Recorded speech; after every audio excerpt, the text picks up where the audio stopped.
Uma conquista muito importante para a agricultura familiar brasileira, a aprovação no Senado do meu substitutivo, onde eu pude sintetizar 26 projetos apresentados por mais da metade dos parlamentares da Câmara dos Deputados.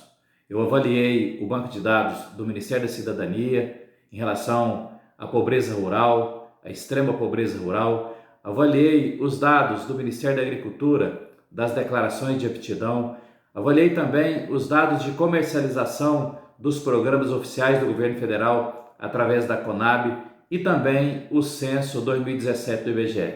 Chegamos à conclusão que há um grande contingente de famílias rurais e agricultores que estão na extrema ou na pobreza rural. Especialmente os dados do IBGE mostram que 1,5 milhão de agricultores têm uma renda anual de até R$5.000. Portanto, o meu substitutivo, o meu relatório, ele se pautou em informações históricas e fundamentais da agricultura familiar, onde mostrou que a declaração de aptidão, que já foi uma porta de entrada, uma política pública fundamental para as famílias rurais acessarem as políticas públicas, hoje é um instrumento de concentração, já que no ano de 2015 chegamos a ter mais de 5 milhões de declarações de aptidão. Na safra passada, e especialmente em 2019-2020, esse volume voltou para um pouco mais de 2,5 milhões, sendo que o volume de recursos do Plano Safra aumentou 7%.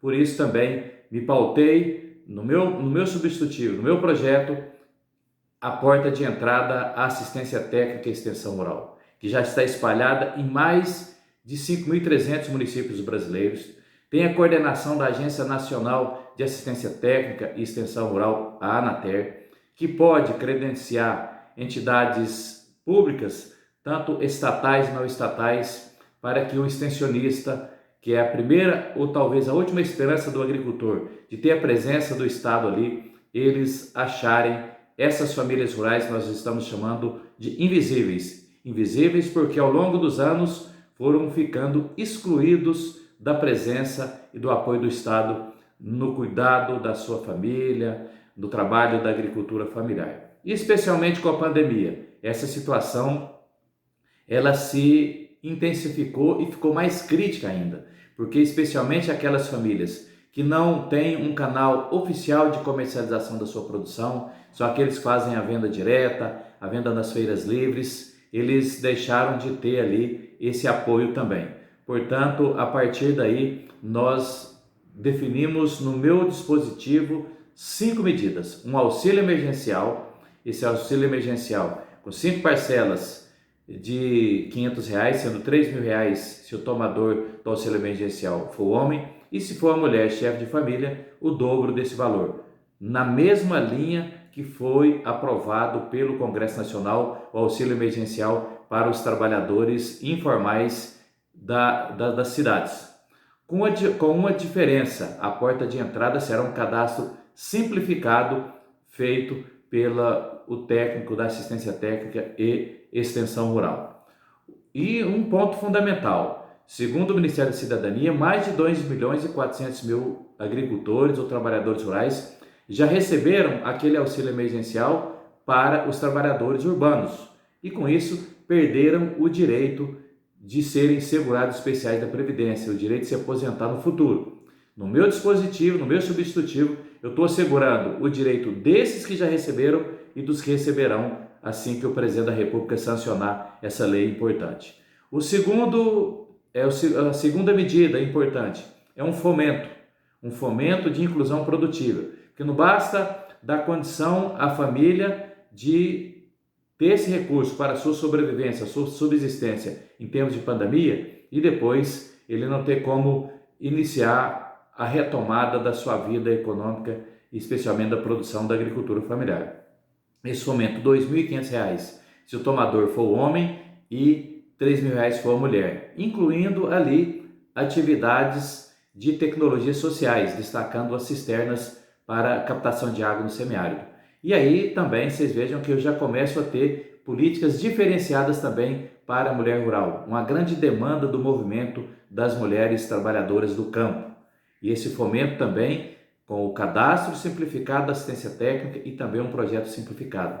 Terceira medida, um crédito rural. Portanto, o fomento não tem pagamento, o crédito é um empréstimo.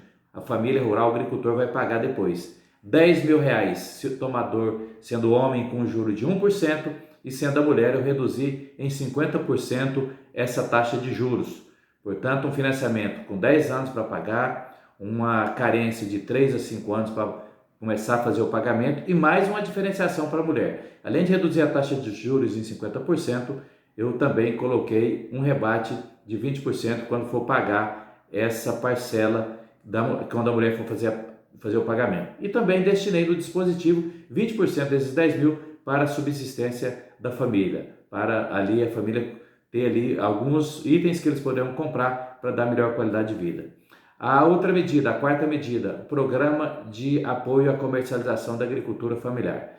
Não é o PA comum que tem aí, que tem uma série de burocracia, é um programa importante, mas o arcabouço de documento e papéis muito difícil desses agricultores, especialmente esses que estão invisíveis para o Estado brasileiro, conseguir se credenciar para vender. Então, se for homem, R$ 4.000, se for mulher, for vender, R$ 5.000.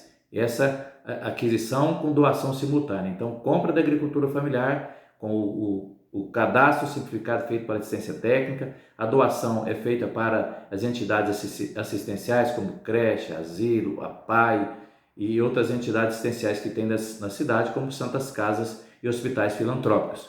A segunda medida da comercialização é compra de produtos não perecíveis com a cédula de produtor rural, que depois o produtor, quando for pagar essa cédula, ele pode pagar com o próprio produto. É derivado do leite, leite em pó, é derivado de mandioca, de cana-de-açúcar, castanha do Brasil. E a última medida é renegociação das dívidas rurais. Eu resgatei aquela lei 13.340 e aquela 13.606 da minha autoria, que a ministra Tereza Cristina, lá na Câmara como deputada, foi a relatora, onde todas as leis antes de 2011 têm um desconto que pode chegar a 90%, ou seja, a lei, quanto mais antiga for a dívida e menor o valor, maior o desconto. Depois de 2011 até 2019, tem vários quesitos ali que poderão também estar na renegociação, e as que venceram até 2019 e durante o período de pandemia, postergando o vencimento um ano para frente. E aquelas dívidas do crédito fundiário, do Banco da Terra, aquelas de longo prazo, eu posterguei nesse meu substitutivo, nessa minha lei, para o final do contrato, o pagamento mantendo taxas de juros e também taxas de adimplência. O Garantia Safra, já que o Garantia Safra ele tem 3 quesitos lá, três itens que o produtor tem que cumprir para receber. Eu coloquei só o laudo técnico municipal da assistência técnica. Portanto, um conjunto de medidas valorizando a assistência técnica, também dando condições diferenciadas do protagonismo da mulher rural e, principalmente, são medidas emergenciais da pandemia, mas estratégicas para a retomada da agricultura familiar.